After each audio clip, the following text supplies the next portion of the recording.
Okay, this is the first of what is hopefully a series of flipped GCSE business lessons, which get you to do the work outside of the classroom so that when you do get into class, it's something we can build on. The topic of this session is exchange rates. But what is a flipped lesson? Well, on screen, what you will see is that the work on a topic is done actually outside of the lesson. You hopefully are watching this at home. Bear in mind that it is a video, this bit. You will be able to stop it and rewind it and make notes and hopefully use this as a resource that's going to help you understand the topic, this topic being exchange rates, notoriously tricky for Year 10 and Year 11 students. There's a video tutorial channel that you've no doubt already accessed, YouTube, Horizon Mr. Hurst. That's where you'll be able to access these flipped lesson resources. You should also have with you the booklet of activities to accompany the flipped lesson. That's really important.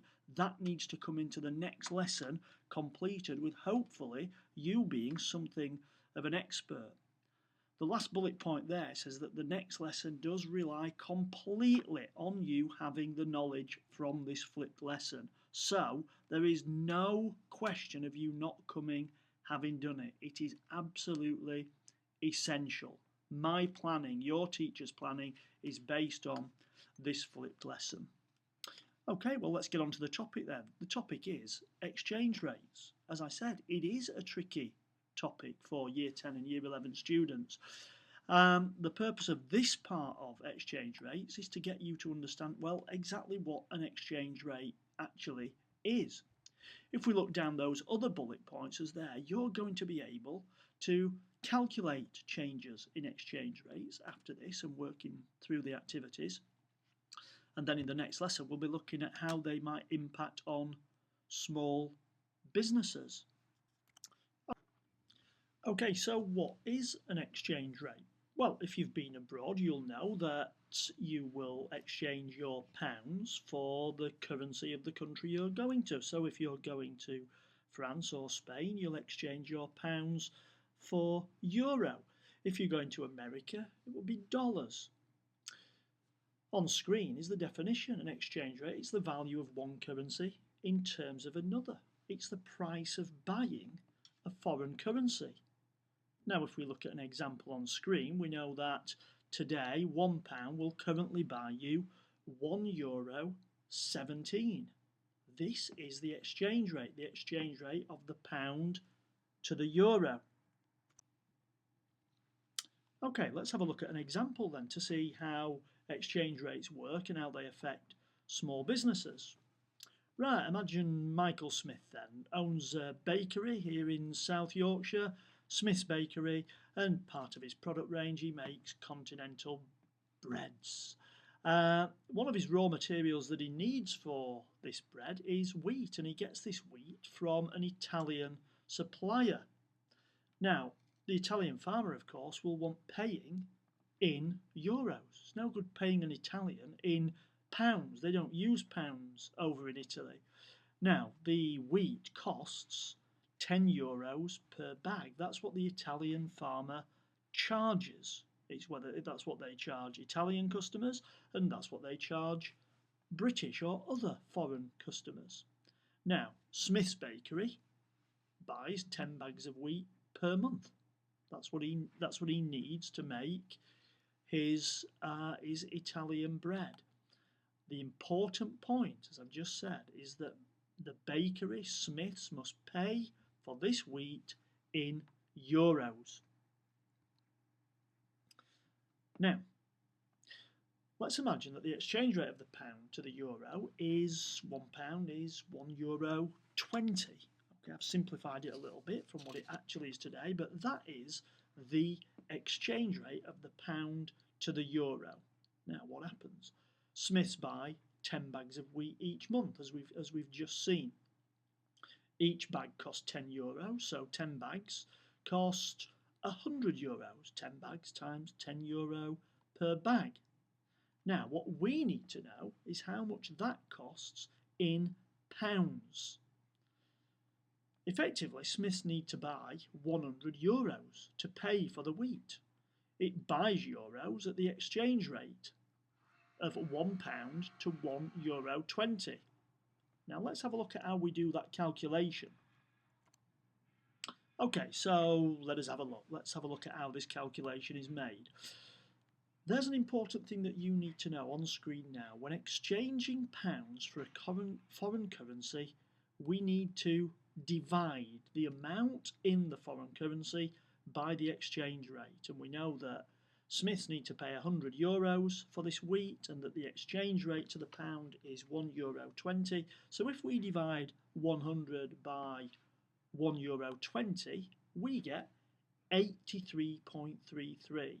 And what that means is that Smith's Bakery needs to pay £83.33 in pounds for the 10 bags of Italian wheat that it uses each month.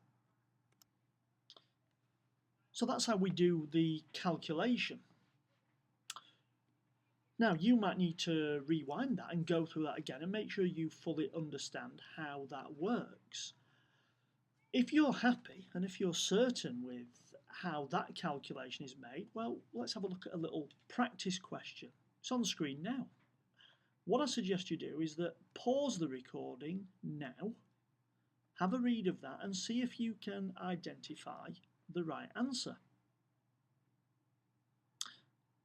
Okay, having paused and had some thinking time, hopefully you've now decided what the answer is. And on screen you'll see that the correct answer to this is actually A. Because what happens here? This business orders $6,000 worth of materials from a US supplier, and the current exchange rate to the pound is $1.50. So, using the division calculation that we did on the previous slide, 6,000 divided by 1.5 is 4,000. So, the UK firm buying these materials from the US will actually spend £4,000 at the current exchange rate. Okay, so that's how it works for UK businesses that import goods and services from the UK. But what about UK businesses that actually sell their goods and services abroad? They are exporters. They sell exports to foreign customers. There's a definition of exports on the screen, but let us have a look at a worked example. Right, imagine a UK, Barnsley in fact, UK car dealership. Right, imagine there's a customer in the USA. They've searched online, they've found the perfect car they want. There it is on screen. VW up, it's for sale down the road in the dealership for £10,000, and the US customer wants to buy it. They cannot find the same car anywhere in the US. They must have this car. Right, so the car dealership then wants to sell this car. What about the exchange rate? Where does that come in? Right, Melanie Smith is the New York teacher that wants to buy the car. Obviously, she must pay Hazelden's in pounds. It's no good paying a UK business in dollars. What would we do with dollars in the UK? We couldn't spend them. Okay, so she needs to exchange her dollars for pounds, and this is where the exchange rate now comes in. On screen you will see that the exchange rate, let us assume that it is £1, will buy you $1.50.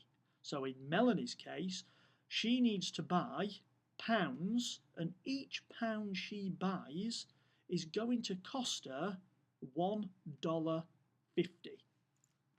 Okay, so let's have a look at a little worked example of this then. Okay, reminder of the exchange rate, it's £1 will buy you $1.50. What we need to bear in mind here then is that when we're calculating the cost in a foreign currency, we need to multiply the amount, the price, by the exchange rate. So in this case, what we know is that the price of the car was £10,000. The exchange rate to the pound is $1.50. So a simple multiplication will tell you that the answer is $15,000. So Melanie must pay $15,000 to buy the car from Barnsley. Okay, so let us have a look at a little example of, from the perspective of an exporter. Once again, pause the screen now, pause this recording now, have a read of the question, have a look at the options, see if you can work it out. Pause it, and then when you're ready to go on, continue. Okay, I hope that you got an answer of D for this question, because the business will buy 20 outfits each month for £20,000. For foreign customers, we've got an exchange rate of £1 is equal to $2. So this time, what we see the basis of our calculation, 20,000 multiplied by 2, gives us an answer of D. Okay, so what next? In your booklet, hopefully you've got your booklet filled in, the tasks completed, you've got some working knowledge of exchange rates. There's some follow-up tasks in there for you to do. Maybe you need to re-record this go through this presentation once again and have another look at it. Make sure you can do the activities so that when you come to your next lesson, we're going to be building on this. Okay, so there's the flip lesson on exchange rates. Hopefully that's been some use to you to enable you to start building on your knowledge of a tricky concept, exchange rates.